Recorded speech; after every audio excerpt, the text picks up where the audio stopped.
messages now. And let me put the captions on. Okay, there we go. So today, I want to quickly go over the announcements and things you have to do this week. So since I already went over it on Tuesday and even last week, if anybody needs a refresher, you can ask me at the end of class to go over the assignments. But the rest of you, don't forget that you have 3 assignments to complete this weekend, 2 readings and 1 activity. I've already been looking through your comments on the readings, and I'm liking everybody's comments. I do want to talk about those readings a little bit today, so those of you that have read them can contribute.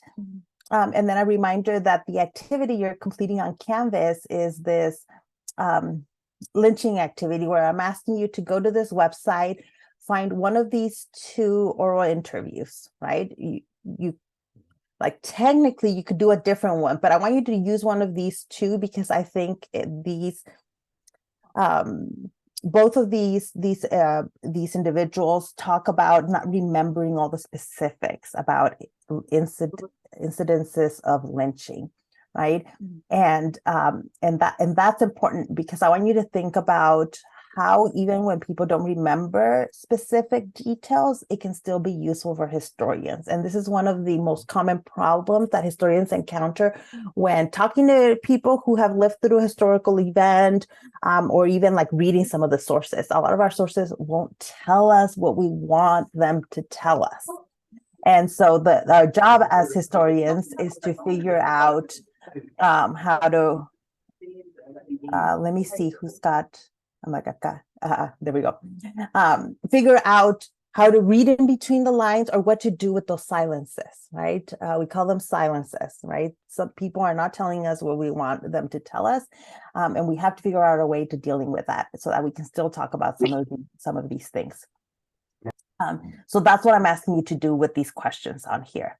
Right. So answer as completely as you can. I feel like some of you, even based on the introduction assignment, like very minimal answers, but your answers do tend to be better the more you put into them, because it shows me you're thinking. It shows me that you were thinking about the sources, about the questions, and I'm able to see the way you kind of thought through the assignment when you write more, and that's what I want to see, right?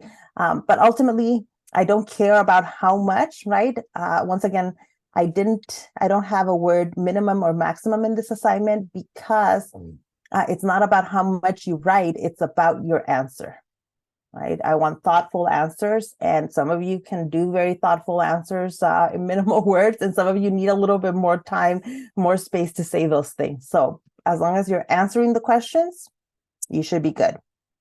I'll also be giving you quick feedback on this first assignment so that for the next one after that, you can do better or know why you're missing points. Any questions on any of the assignments for this week? I always appreciate questions because there's always something I miss or something that might be useful for everyone. No? So, right, it's these 3. So let's talk a little bit about some of the readings because... Excuse me, I have a question. Oh yeah? I remember, I think I asked last time about like how long should it be, but also regarding the format, and could it just be like a paragraph, or could it be more like... Yeah, so that's a good question. Whenever you write in paragraphs, it makes your writing better, but it doesn't have to be. You can just answer like 1 and then answer the question, 2, answer the question. So I do want complete answers. So complete sentences. So no bullet points and things like that. But I do, but it doesn't have to be in paragraph and essay form if it doesn't. Basically, I don't care about that formatting as much. You just want the answer to be consistent. Yes. But essay form works. I'm like it. I'm just not requiring it, right? Like some of you, for example, for your introductions, wrote the answers to the questions in paragraph and essay format, and that worked wonderfully. Most of you did not. You just did one, your answer, two, your answer, and that worked perfectly fine. So for this one, that works as long as you're writing in complete sentences and your answer is complete. Don't overthink it. Also, sometimes I notice people, on Canvas, the assignment is set to be due Sunday by midnight or 11:59 p.m. So I don't have that assignment locked. If you submit your answers at 12:01, I'm not going to take away any points. I'm not that obsessed with the time in which you submit, because realistically, I'm not there at midnight grading things. So if it's a little bit late, that's totally fine. If you need to use the Life Happens class for this first assignment, that's perfectly fine as well. You just have to send me an email letting me know that you're going to be using the Life Happens class. But this should be fairly short. Most people get this done pretty quickly. All right, let's talk about oh wait, is there another? Okay, yeah. Let's talk about the Williams reading. So one of the readings some of you have already gone in and started doing is this one by Dr. Williams on writing the victims' personhoods into people into the history of lynching. So the argument, right, that she makes in this small article is pretty direct, right? In fact, some of you were able to identify it very quickly right in the introduction, because she actually says, I argue, right? And whenever a scholar, a writer uses that phrase, I argue, you always want to highlight it. You always, that this is the key thing. This is the one takeaway. If you take nothing else away from the reading, that this is the main point they want you to get. And in this case, you all have highlighted here that her argument is that historians should commit to using all the tools at our disposal to reclaim lynching victims by painting fuller pictures of their lives, showing their full personhoods, and rendering their people and them legible to our public as wholly human. Now, for some of us, this might seem obvious, like, of course, these were people and we should talk about them like they were complete people, right? Not just numbers or not just random statistics. But why? Why would she need to say, in fact, why does she need to dedicate an entire article to reminding us that the victims of lynching were people and that they need to be treated as such when we write about them and when we study them, study this history? Why? So even if you haven't done the reading, you could probably guess why is this argument needed?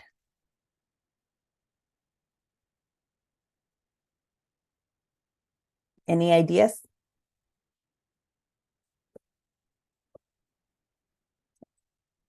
Yeah, I'm like, if you read the article, you know, but all right, yes, I'm putting it in the chat. Black people were viewed as weren't viewed as people back then. Yes, this is one of the biggest things, right? That when they were being written about as these things were happening, they were not being written about as full people, right? And then Sandra says, so that we can feel more connected to what happened, understand what has happened. Exactly. Yes. A lot of times, if we just view the statistics, the numbers, it's much easier to dismiss, right? You can count up people and look at those and gloss over them, which is what a lot of people do tend to do as well. So knowing the personal stories allows us to have a better connection with that history. Yeah. Giselle says they were viewed differently. Yes, they were viewed as inferior to the upper class. Yes, in fact, Williams talks about how the first story she starts off the article with is a story that was reported on, right? So this is the thing. Lynching was not something that was hidden, right? Violence against Black people was not hidden from the larger communities, from anyone living in the United States. It was reported on in newspapers. They didn't report on every single instance of this kind of violence, but they did report on it, right? But the way they reported on it tended to erase the personhood of these victims, right? And it speaks to the larger atmosphere, right? The larger culture of not viewing Black people as equal. Yeah, especially within white communities, right? That were seen as less than people. Yeah. So, for example, this first incident, right? It's in the newspaper, but it gets reported in just as a mob of 2,000 whites killed an African American teenager. They report the name, the place where it happened. But most people were probably not even reading the article, right? They're reading the headlines, like a lot of us do on social media today, right? You read a headline and that's the takeaway you get. So when people were reading these headlines, they're not getting a sense of the fact that these are people, right? One, they don't want to view these victims that way, and also it's just not being presented to them that way, right? Because the people writing the articles are white. And they're writing for a white audience that's not interested in the humanity of these people. So how does Williams get to it? If the reporting, right, if the information she's getting in the newspapers about some of these instances of violence aren't presenting the full story, they're not presenting the victims as people, then how can she even try to find their humanity, right? These are humans, their humanity is there. But how can we write about it and learn about it if the newspapers were not talking about it? Explaining their story, yeah. So, but as historians, we need evidence, right? We can't just make things up, right? We need evidence of what that person's story. Does anybody who read the article know where she's getting the information from people on like their story, their actual story? The newspapers are not giving us that information. Interviews. So yes, one is through the interviews that were done later, but her main source is family members. Yeah, in this particular article, the ones she's talking about were letters written by family members. This particular, the story of Charles Atkins, who was murdered by a mob. It gets reported on, like she says, but his father writes a letter to the NAACP, right? And he's asking for help getting justice, right? He wants to sue. He wants justice for his son, and he writes a letter to the NAACP asking for help. And in that letter, because it's a father writing, asking for help from an organization dedicated to helping people with this issue, he's able to give us more information and really give us a complete picture of who Atkins was. And it turns out that the reporting on Atkins wasn't even completely correct. In the newspaper, they kept reporting his age as 15. They reported that he was a 15-year-old boy when he was really 13. That might not make a huge difference, but it's a factor in the way in which, especially Black boys, were dehumanized by the way these stories were reported. Oftentimes, they're were viewed as older, and not as boys. They're viewed as men because of the stereotypes people had and continue to have about Black men. Right? A Black man is easier to dismiss as a danger to society and somehow deserving of this violence, where when you think of people's actual ages and how young they were, right, it's more outrageous, shouldn't be, but it is more outrageous for people when they hear of someone younger who's the victim of violence. And so it adds to that. Right, the way in which Atkins was dehumanized by the media when his age is reported as older than he was. But his father knew his age perfectly and is able, in his letter to the NAACP, give us more information about who he was, what he meant to his family, and therefore paint a more complete picture of who he was. Right. So it's that. And this is the thing that I think might get hidden in this reading, is that in writing to the NAACP, Atkins's father is showing us one of the ways in which people fought back to this kind of violence. right? Sometimes we talk about this kind of violence as just one-sided, almost like people did not do anything to try to defend themselves and defend their community. But people did. From the very beginning of when this violence began, people tried to protect their family, themselves, their communities. They tried to organize and fight back, right? So how is the Atkins family fighting back here?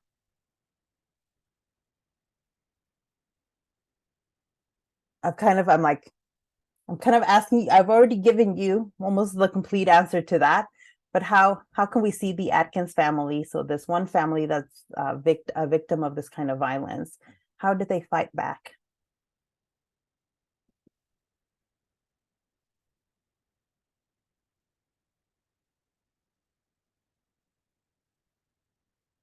Go down a little bit more.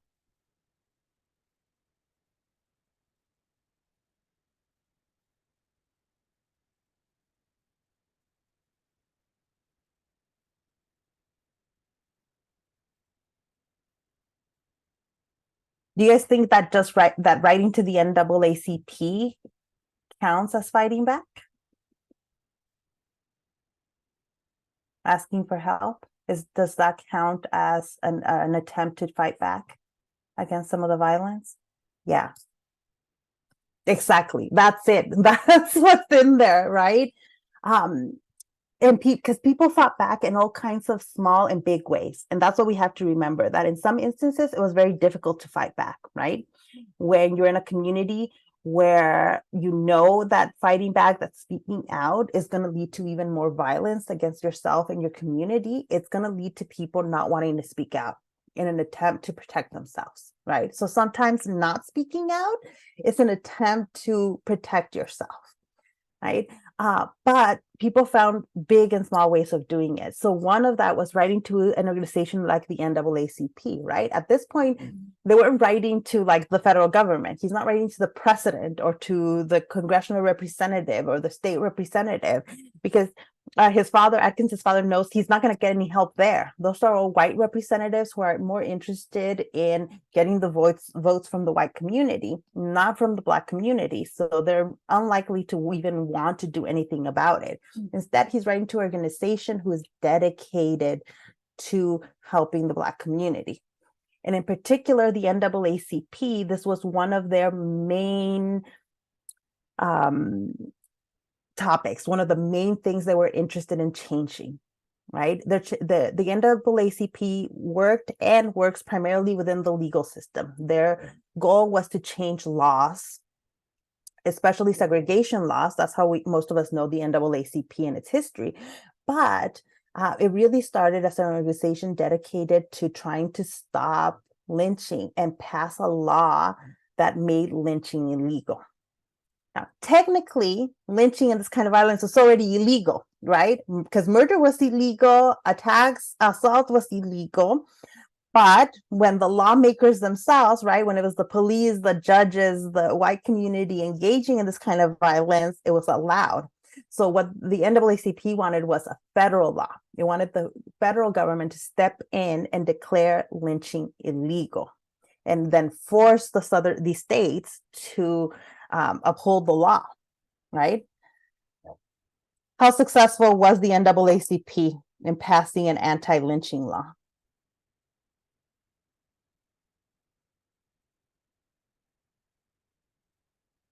Not very. Does anybody know, do we currently have an anti-lynching law in the United States? We do. We finally got the very first anti-lynching law passed at the federal level in 2018. In 2018. So think about how people have been fighting this since the end of the Civil War, trying to pass an anti-lynching law. And every single time that a bill was introduced in Congress to create this law, to pass this law, it was always blocked. Always. In the modern era, they had been introduced almost every single year, especially since when Kamala Harris was in the Senate. She and Cory Booker kept introducing a bill to pass an anti-lynching law. And it was not until 2018 that it was finally successful. Yeah, that tells you like how the history of this country, right? That it took so long to get something passed. And at this point in 2018, it's rather meaningless to pass an anti-lynching law because it was really needed much earlier, right? So it was much more ceremonial and commemorative rather than anything else. But at least we could say we finally passed an anti-lynching law, right? The other thing here that I hope you all get from the Williams reading is, especially towards the end. I know some of you are just very eager to add your 3 comments into the assignment and get the assignment done. But towards the end, Williams tells us why it matters. Right? She has a section called "Why It Matters." Right, and she even says it's not just to provoke empathy. Right? Empathy is important, but she says it's not just for empathy. Right? So why does it matter that we tell these stories differently? That we don't just focus on the numbers, the statistics? Why is it important to view the victims of lynching violence as humans? What would you all say?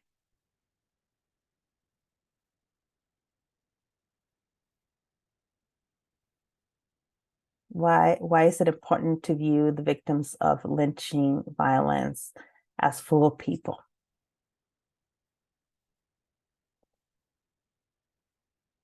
To honor their names. Yeah, and not just their names, but their stories, right? She also makes a really important connection towards the end of this reading. And it's about the way we talk about the victims of violence today, right? How it gets reported in the media. Oh yeah, this is important. Angel says to emphasize the cruelty of the people doing the lynching. Yeah, absolutely. Dino says we must view them as humans, as they were essentially victims of first-degree murder. Yeah. Now, what do you guys think? Do you guys think that today, when we report on victims of violence, does the media do a better job talking about the victims as human beings? Or do you think that we're still kind of caught in a cycle of forgetting or leaving out their humanity? Ooh, sometimes, somewhat, at times, only sometimes. Yeah. Sometimes it's just statistics or a name, right? And there are campaigns to remember the victims' names, right? Especially like say their name, right? When people say remember their name, say her name, say his name. That's an attempt to make sure that the humanity of especially Black people is remembered in the way it gets reported, because oftentimes it's left out, right? Because too often it is left out. And it's really easy for us as the audience, when we're consuming this information, to base our opinion to just on numbers, just on statistics, and not to remember that there is humanity and family and relationships behind that information. Yeah, so I think part of the bigger message of the Williams here is asking us to rethink the way we consume media that relates to the victims of violence, especially when we're talking about Black victims of violence, right? Or marginalized folks, because she says this is all connected, but since we're focusing on violence against Black people here, that is so often forgotten, right? So she's asking us to remember that, to remember to view people in that way. Anything else that stood out to you all, those of you that have gotten a chance to read the Williams reading? Did anything else stand out to you from it?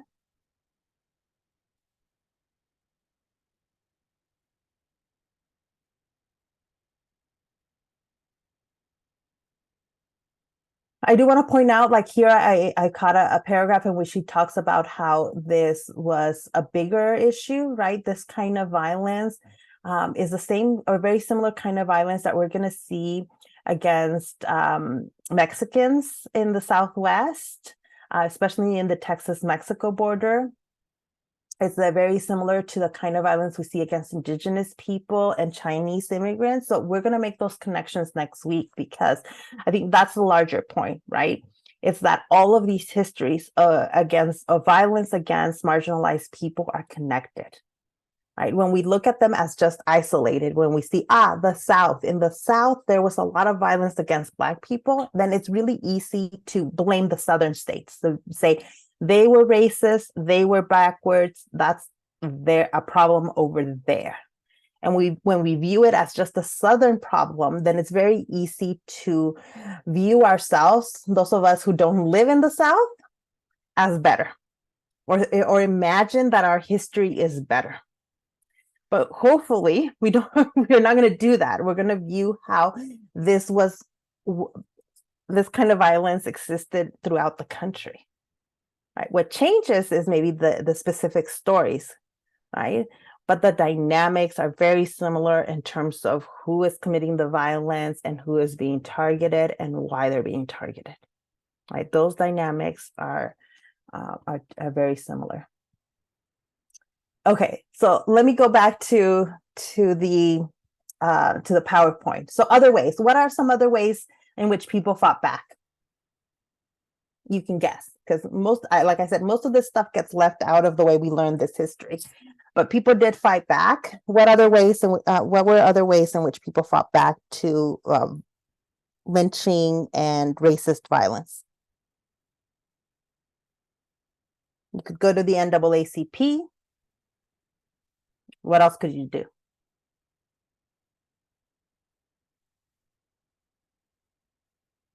Self-defense, unionized protests, and all of those were done, right? What seems to make the difference is the level of success people had at depended on how well armed and how well organized Black communities were, right? So there were communities in which Black people organized what was essentially self-defense organizations. They armed themselves and they protected Black communities, right? That did happen. It was not as common as it should have been for several reasons. One, especially immediately after the Civil War and after Reconstruction, you had centuries, right? You had over 100 years of slavery existing. And during that period of enslavement, Black people were not allowed to read or write, and they were not allowed legally to own weapons. They could not own anything like guns or weapons. And so when this violence against Black people begins happening, right, most Black people did not have access to guns or any kind of weapon to defend themselves. It made them extremely vulnerable. And this was not an accident, right? This is after over 100 years of making sure that Black people were very vulnerable, right? So some communities were able to do that, but most communities were not able to do that. Protest, and we were going to see the NAACP. By the time we get to the 50s, for example, the protests become bigger and bigger. People protesting this kinds of violence. Yeah. Karina makes an important point here, writing about it. Yes, writing about it, telling stories. That is actually two of the ways in which people try to protect themselves, right? One, telling those stories within the community and within families as a way of warning people about what is happening, but then also for historical purposes, right? Oftentimes when we're looking at this history from so long ago, it's really easy to feel frustrated because there's nothing we can do, right? What's happened has happened, and there's nothing we can do to change the past. But there's something really powerful about acknowledging that history, about bearing witness to what happened and not forgetting what happened, and using that knowledge to do something about the present and to try to shape the future. Right? If I asked you what's the point of history, most of you would talk about how we can learn from it to make our time period better, to make our futures better. And that's where that lies, right? It requires somebody preserving that history, somebody writing it down. So I know sometimes it seems like we are also kind of passive observers of what is happening now, but something as simple as making sure that your voice gets recorded in history can have a larger impact, right? It makes sure that this history is not just brushed under the rug, right? Because it is very easy, and we're seeing right now how people do try to ignore the past and to make sure it doesn't get taught in the future, right?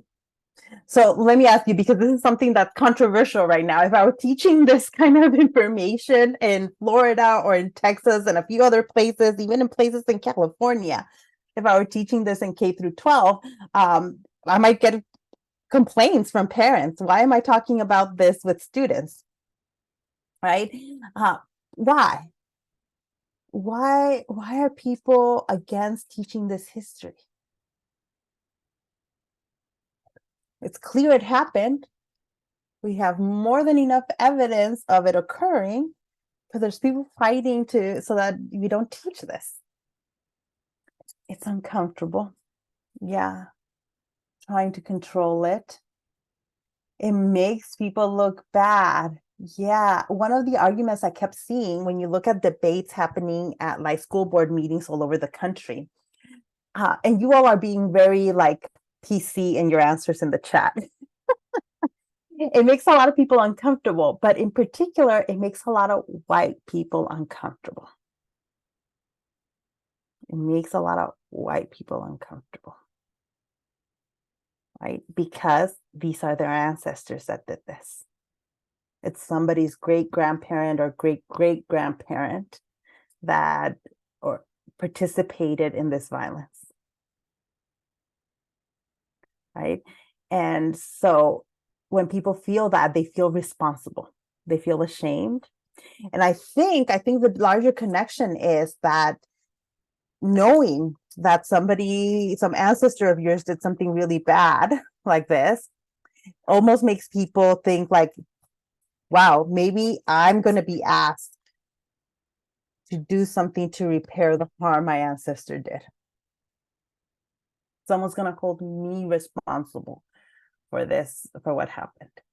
And I think that's one of the reasons people fight so much to hide this history, right? And it is uncomfortable history. It makes everybody look bad. To me, I'm like, it makes the whole community, even people who didn't even participate in some of this violence, they stood by and allowed it to happen. A lot of people allowed it to happen without speaking out against it. A lot of them did it to avoid being the victims of violence, because even white people who spoke out would then be targeted by the KKK, right? That white people were also killed by this kind of violence when trying to speak out or trying to defend Black victims. So a lot of people did it to kind of in their self-interest, in the interest of surviving and preserving themselves and their families. But it does make everyone look bad. Yeah. And I think this is why it's important to say, no, this happened, right? Someone has a question. Let's see. Yeah, that question being, is it possible to be racist to white people? Okay, that is a controversial question. Is it possible to be racist against white people? The answer really is no when talking about at an institutional level, right? Because institutionally, the systems we have, our legal systems, our education systems, our political systems, our economic systems, were designed to hurt marginalized communities, and they were designed to help, or at least not hurt, white people. So at an institutional level, at a systemic level, you're just not going to see that attempt to hurt white people like that. Now, at a more individual level, I think prejudice and biases against white people are possible, and I don't think that if you're not white, that it does not mean that you can't be racist, that you can't be prejudiced, that you can't be all these other things. So it is possible to hold prejudices and to against white people, but the way the scholars talk about racism at an institutional level, it's not possible as an institution to work against white people, because these institutions were not designed to work against white people. Yeah. It's something I've given a lot of thought about, because I think there's also a difference between the way we study some systems as scholars, right? A system is different than the real life experience of people. And when you look at specific events, you do see sometimes like violence and prejudice against white people, but it tends, and I don't want to play the like oppression Olympics, right? We don't want to be who's more oppressed than others. But in terms of who's more likely to experience racism, violence, prejudice, white people are extremely less likely to experience it. It doesn't mean they will never experience it, but they are extremely less likely to experience it. For example, I want to talk about some of this institutional violence, right? Because there's direct violence, right? Harm against the body. But then there's different kinds of harm that was created. For example, financial harm, right? One of the most important ways in which people make wealth in this country even today is through owning property, right? Through owning property and investing money, right? Having savings, being able to invest that money either in property or in financial institutions, right? Well, legally, Black people in a lot of places in this country were not allowed to buy land. Mississippi was one of those states. After Reconstruction, Mississippi passed laws that made it illegal for a Black person to buy property in Mississippi. And that's true in a bunch of other states in the South, right? Where it was just flat out illegal. People found ways around that. People sometimes found ways around that. But overall, it was very hard for Black people to own money. And some of that has to do with the way banks were run. Because banks become central to the US economy, to our financial system, right? So during the Civil War, there was actually an attempt to create banks that would cater specifically to Black people. Right, that would be for the Black community, where if they decided, since banks that cater to white people oftentimes didn't allow Black people to even deposit money in their banks, right? Let's say you have a little bit of savings, you want to put it in a bank.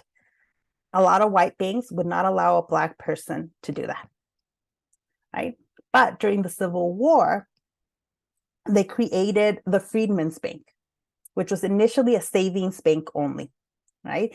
And it was specifically for Black veterans, right? For Black men who served in the Union Army, to have a place to deposit their savings, right?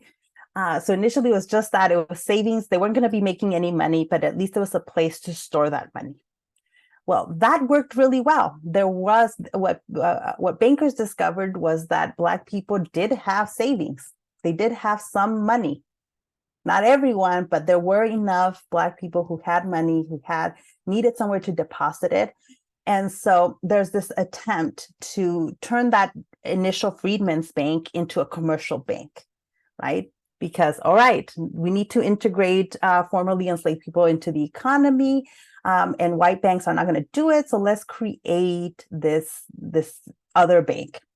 Initially, you couldn't find kind of a business or somebody to financially do this. So it had to be chartered by Congress, right? Because it was chartered by Congress, it gave it also extra safety, right? Because people, especially newly freed people, were going to be very suspicious of where they were going to be allowed to put their money, right? Because what would stop then the white banker from just taking your money and never giving it back, right? There was a lot of people, a lot of Black people who were hesitant to use white financial systems. But because this Freedmen's Bank was chartered by Congress, right, and it was associated with Abraham Lincoln, Black people trusted it. In fact, the way Black people viewed it was as Abraham Lincoln's gift to the colored people.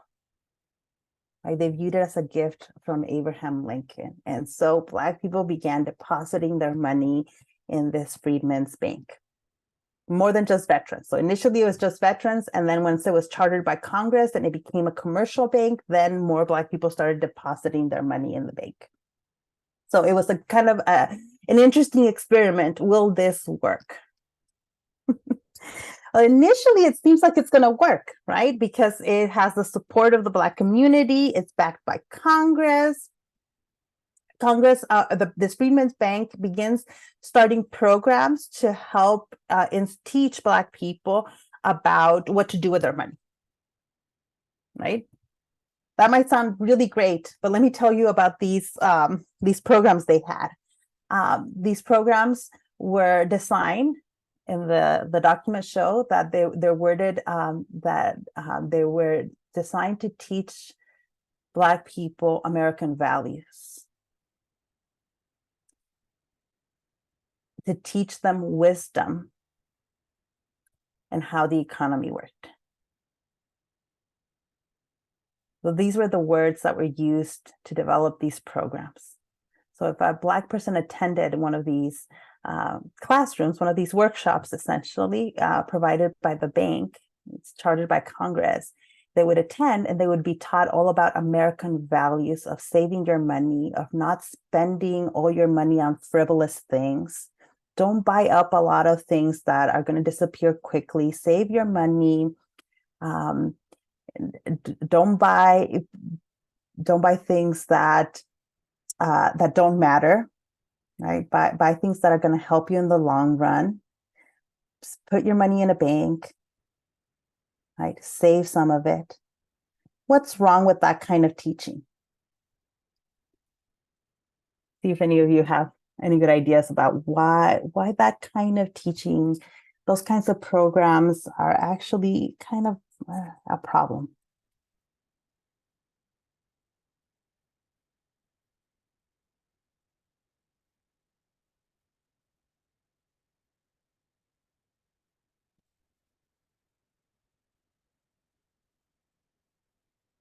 Well, the bank is trying to keep as much money in the bank as possible. Yeah. They're actually not teaching people how to invest their money. They actually don't want to encourage Black people from investing their money. It also assumes that Black people did not understand American values, that they didn't know how to spend their money.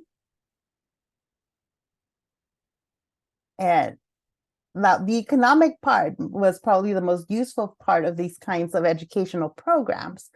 But it's this idea that like Black people don't know what to do with their money at like just a very basic level. It's very paternalistic, right? It's assuming a lot of lack of knowledge. When the reality was, the problem was not that Black people didn't understand how to spend how to spend their money wisely, or they didn't understand American values. The problem was how to invest their money, how to have institutions that would protect their money, protect their investment. It was lack of money. The fact that a lot of Black people didn't have savings because they'd been enslaved for so long. Wages had been stolen from them. In a Jim Crow system, in a sharecropping system, they were stuck in a debt spiral in which they had no spending money. They had no money to put into savings, right? That's not being addressed by these teaching programs by this bank. But okay, maybe not very helpful programs, but the bank is there. people could deposit it. It was backed by Congress, so it felt very safe for Black people to deposit their money into this bank. Well, after it's turned into a commercial bank, right, after 1866, in the 1870s, the bank collapses. Why does it collapse? Because they turned it into an investment bank. And this is the way most banks run today at a very basic level. This is, I'm like, those of you that are in economics, this is the most basic way in which banks work, right? Which is you deposit your money in the bank, right? You're essentially letting the bank borrow your money. The bank then takes that everyone's money that is deposited and then does something else with it to try to grow that money. Right, so they invested in different things. Sometimes they invested in loans. They'll loan other people money, but they're charging an interest. Right, so as those loans are getting paid back, the bank is making money. Right, or they will invest it in stocks or in things like that, where they think that they can grow that money. So the bank is making money while giving you a place to safely deposit it. Well, part of the problem is if those banks don't make good investments, right? If they're not getting enough money back, a bank can collapse, right? Because what happens if the bank where you deposited your money loses your money? They make a bad investment and now they have lost your money. What happens to you once the bank loses its money? It's gone. Yeah, Angel, I like the way you put it. April Fool's prank. Let's all withdraw all of our cash at the same time. Yes, that's the problem. A bank relies on people not all needing their money bank at the same time, right? If we all went today to try to withdraw all of our money from the bank would be in huge trouble because it doesn't have all of our money there, right? It's numbers that they're playing with. So it is gone. So at the time, what happened with a lot of white-owned banks was that the federal government can safeguard them, right? So for example, now when you're depositing your money in a bank, it should be FDIC insured. It means that the government is promising that, hey, when you want your money back, even though the bank is busy playing with it, we're guaranteeing that your money will be safe. Right, that you will have access to all your money. Right. Julio, now it makes sense why some banks require 1.5K to have your account, or they charge you to have the bank. Yep. What else? Isn't there banks that have built-in rules, laws to prevent this from happening? Yes, this is where the federal government came in. So this was happening in the 1800s because it was clear that what is to stop somebody from starting a bank, making all kinds of promises, and then just taking all your money? So the government begins regulating this, right? And begins backing up people's deposits. So like today, most of our banks are backed by the federal government. The government is guaranteeing our money, right? If the bank can't give us our money, the federal government will step in and it will make sure we get our money, right, as small depositors in the bank. However, this was not true of the Freedmen's Bank. Even though it was chartered by Congress and it had a lot of big names attached to it, there were congressmen who had attached their name to the charter of this bank. The bank makes a bunch of bad investments, and all of a sudden, people cannot get their deposit, like the money they deposited, back. And it collapses. Now, as it's in the verge of collapsing, Frederick Douglass steps in, right? You'll remember Frederick Douglass. He had been a former slave who escaped to freedom and becomes one of the most prominent Black figures during this time. And he was, during the Civil War, constantly lobbying Lincoln to emancipate, to end slavery all over the whole country. So he's a big deal, right? He steps in to try to save this bank from collapse because he knows a lot of Black people have their money there, right? Now, Frederick Douglass was not a banker, and he knew very little about banking. But to try to protect it, he puts in his own money. He puts in a chunk of his own money to try to prevent this bank from collapsing. Well, the problem again was that he knows very little about banking, and he didn't understand when he takes over the bank how badly it was doing. Like the bank was not in the process of collapsing or in danger of collapsing. The bank had no more money. So even the money Frederick Douglass puts into this bank as an investment disappears. Right? It disappears. There's not there. The bank is in debt, and there was no way of saving it. Because Frederick Douglass's name was attached to it, there were some Black people that continued to put their money into that bank. And just like his money, it all went poof. It disappeared. This is a big deal because Congress, the federal government, did not do anything to protect this bank. And they made sure that anyone who had deposited their money into it, their entire money just was gone. As a result, a third of all Black wealth at the time, in the 1870s, is just completely wiped away. Wiped away. And the lesson that Black people learned from this collapse was to not trust banks and not to trust the government. Right? To them, this was a federally controlled bank. They thought Congress was responsible for this bank. It would make sure that they didn't lose their money. Well, after that, Black people are going to have a really hard time trusting any bank with their money, and especially trusting any bank that's connected to the government with their money. Had the government done stuff like that for other banks before? Yes. Not for every bank, but it had been protecting some banks. It had been protecting some banks. Yeah, that is part of the problem. One of the lessons that the federal government is learning too is that there's a need to regulate the actions of banks, right? That you can't just let them take in people's monies, make terrible investments, and then just not give people their money back. So it's learning, the federal government is learning here that the regulation is needed. It's still early stages of that regulation, but there were some banks that were federally protected at this time. Not many, but some.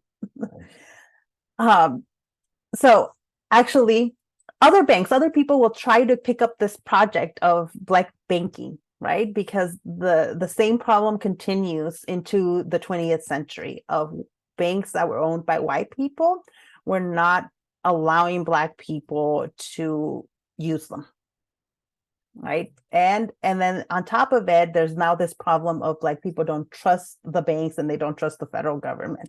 So it's a huge, huge problem that Black communities try to solve by pulling their money together. They say, aha, but what if we as a community in our area, in our neighborhood, we create a bank?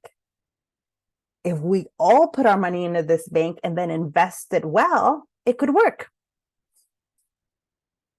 It's a fantastic idea, except that none of these banks are federally backed. And whenever there is an economic downturn, whenever there was an economic depression, the economy was bad, these Black banks tended to collapse.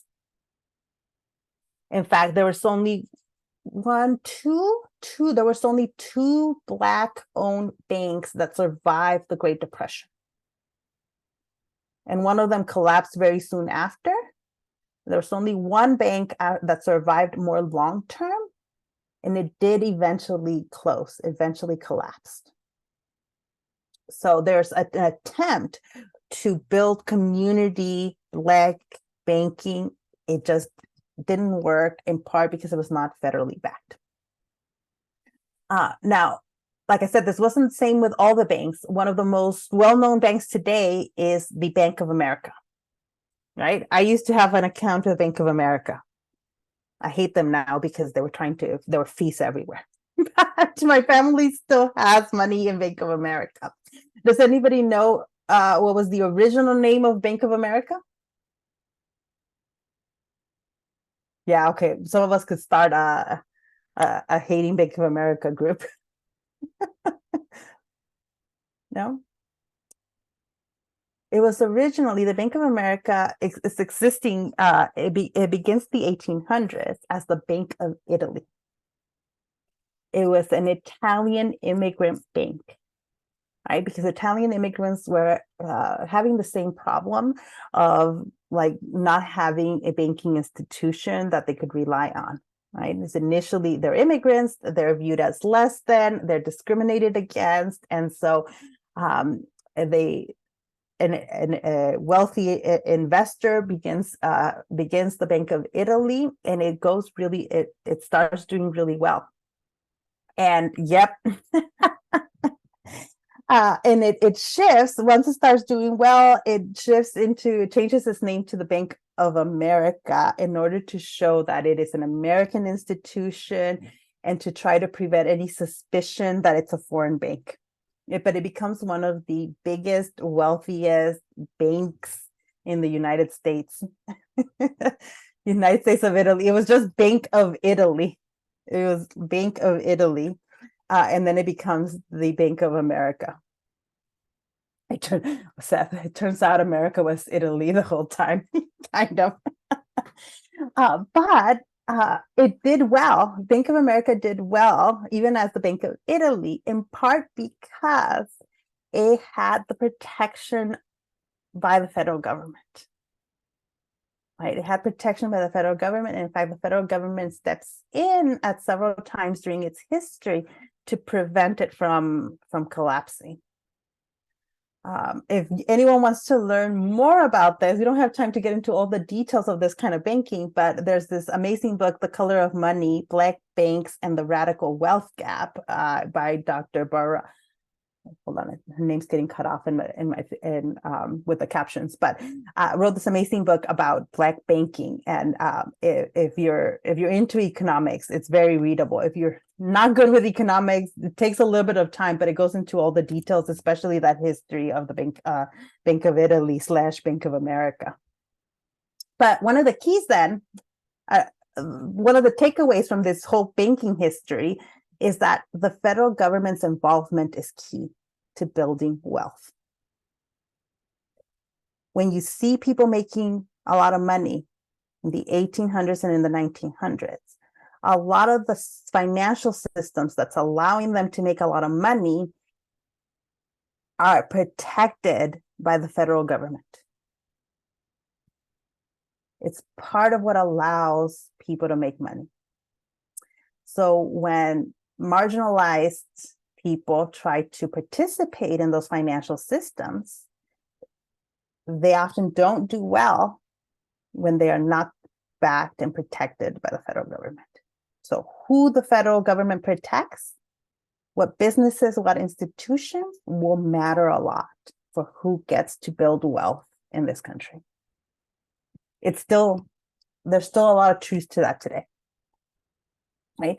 So one of the problems for the banking and just overall for the economy is the 1880s. Right. So this is just a couple of decades after the end of the Civil War. Right. A couple of decades after the Civil War, there's an economic depression in the United States. Right. It's not just Black people doing bad. A lot of people are not doing well in the 1880s in the United States. Right. In fact, this economic depression leads to a new political party emerging that has a lot of strength, the Populist Party. Right. The Populist Party was at its height, at its most popular in the United States between 1890 and 1896. It actually has a lot of popular support. It begins having political power during this period. Right. Part of the things that made them so attractive to a lot of people was that they were extremely pro-agriculture. So farmers tended to become members of the Populist Party, and they advocated for regulating banks. Right, because part of what had led to that economic depression in the 1880s was banks collapsing. So it's pro-agriculture and it wants to regulate banks. It sounded really good to a lot of Americans. Now, when the Populist Party first is formed, it also advocated for racial equality. right? It wanted the support of the Black community, and it had initially quite a bit of support from the Black community because it was advocating for the federal government stepping in for farmers and agricultural workers, and it was trying to regulate the banks, right? However, the party ends up giving up on this racial equality point. Why? Why do you think the Populist Party that was pro-agriculture, pro-regulating banks, why does it give up advocating for racial equality?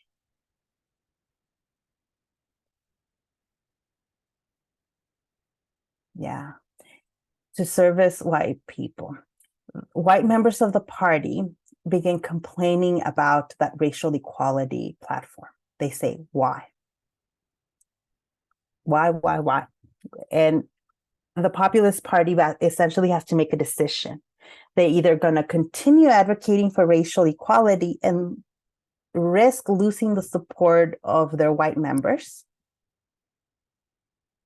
or they can let go of the racial equality element and make sure that they continue having white support. Right? And why? Why would white farmers not want to join forces with Black people? Right? Because a lot of farmers were the ones kind of pressuring the Populist Party, let go of this racial equality thing. We don't want Black people in our party.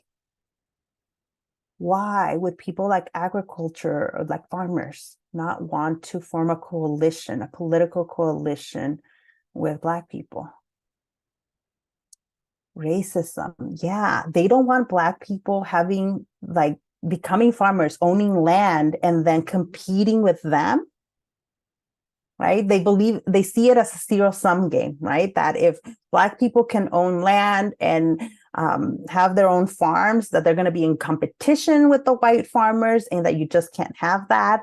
And they just view it as these people are not our equal. Why should we share power with them?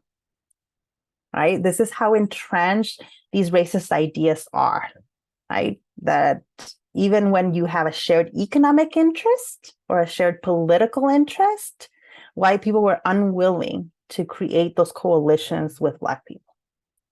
Not everyone, but a majority of people, a powerful majority. Yeah. These issues were central to the election of 1896. This is the last election in which the Populist Party has a lot of influence, the most influence. And a lot of the dynamics of this you see in The Wizard of Oz.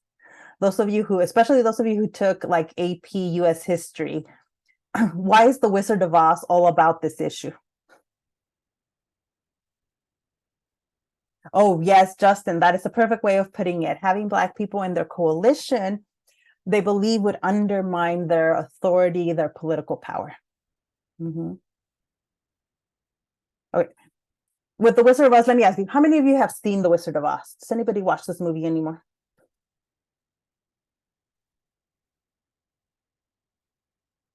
No, no one's seen The Wizard of Oz?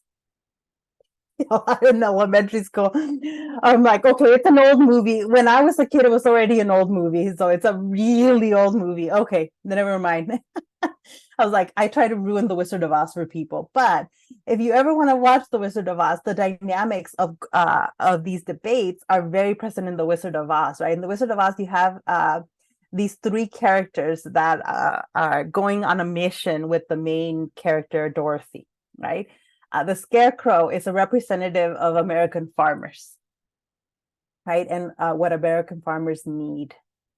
And they're viewed as kind of not intelligent, kind of dumb, those stereotypes that people at the time associated with farmers.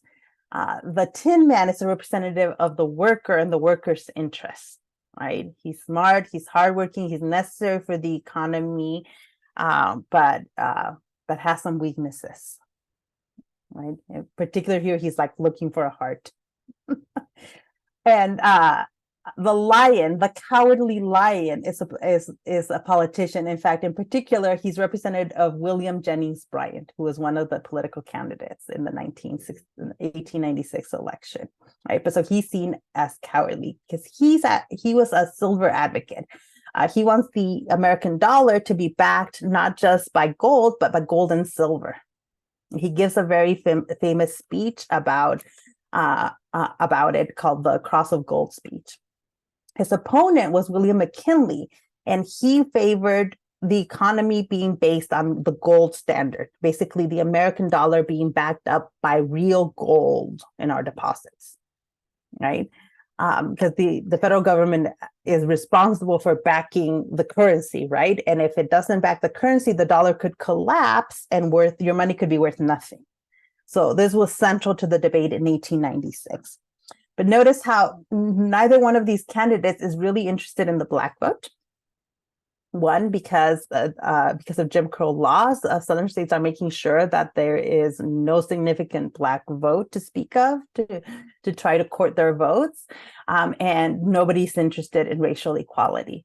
They're interested in the economy and courting these different interests, the farmers, the workers, the industrialists, all of these people.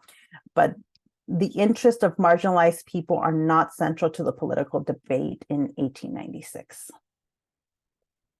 Yeah, I'm like, and you can look up more on this online. I'm like, there's whole like online videos dedicated to breaking up who is meant by it all. In fact, the yellow brick road in The Wizard of Oz is meant to be the gold, the discussion of gold and how important gold is to backing up the American dollar.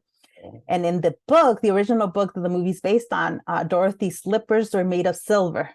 So there was this idea that silver is coming in, challenging the gold. Yes, Dorothy represents the regular American, the regular person, which is why she's from Kansas and is just this like super nice, unassuming person. Yeah. I highly recommend rewatching the movie and looking for the political message, because it's based on a book where the political message, anybody reading that book in the 1890s would have understood the politics of that story really, really clearly. Like it was not hidden. I'm gonna stop here. I have this here because my last point is that despite all of those challenges, right? Despite politicians abandoning Black communities, despite the violence of white mobs, despite how difficult it was for Black people to save money, to invest it in the economy, how difficult that was, there were still really successful Black communities, right? There was situations in which, usually initially backed by wealthy Black people, you had the start of Black communities where people could very easily start a business and make money, where they were investing their dollars and actually making wealth. These communities, there were a few of them all over the United States, tended to be called Black Wall Streets. So it was more than one. There were several of these communities that were described as Black Wall Street because people were doing really well. And it was primarily Black communities. There were some white people there, but it was primarily all Black communities making money and doing it extremely successfully. Yes, there will be a question. So this is my last question here for the 5 points for today's kind of participation points. What happened to these Black Wall Streets, do you think? And I'm telling you, there were very extremely successful all Black communities all over the United States, even in the South. South Carolina had 2 extremely successful all Black communities. There was another one in Oklahoma. There was another one in Texas. There were extremely successful Black communities, economically, politically, culturally. What do you think happened to these Black Wall Streets? So everyone has to give me an answer so I can give you those points.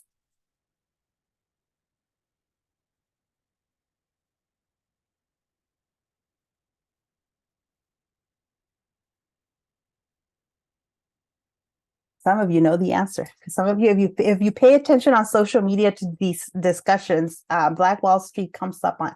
I've seen it come up in social media discussions several times.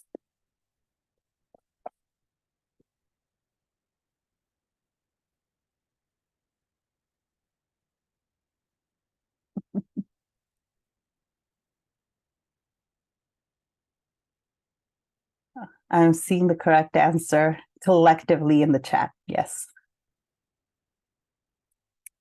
So while the rest of you put your answer in the chat, yeah. Some communities, they were doing too well. And there are white riots, white mobs, usually in places where there was tension. There was tension. Usually some of these Black communities were located right next to white communities. So if the Black part of the town, if this Black town next to a white town was doing really well, much better than the white side, than the white town, there was a building up of tension. Tension would build with the white people. And at that point, once the tension builds so much, all you need is one incident, one argument, one fight for the mobs to begin destroying these Black towns. That happened, the Tulsa Race Massacre was one of those incidents. The story was that a Black boy in an elevator refuses to be well behaved enough with a white woman. And she then tells her relatives, who then demand that this boy be arrested. The boy is arrested, and a white mob begins building up to get this boy out of jail and kill him. In response, the Black community, knowing that these people are going to kill this Black boy, they organized to defend the jail. They managed to defend the jail, but the white mob gets out of control and they begin burning down the Black part of town. And they completely burned down the Black part of town in Tulsa, Oklahoma. And that Wall Street is completely destroyed.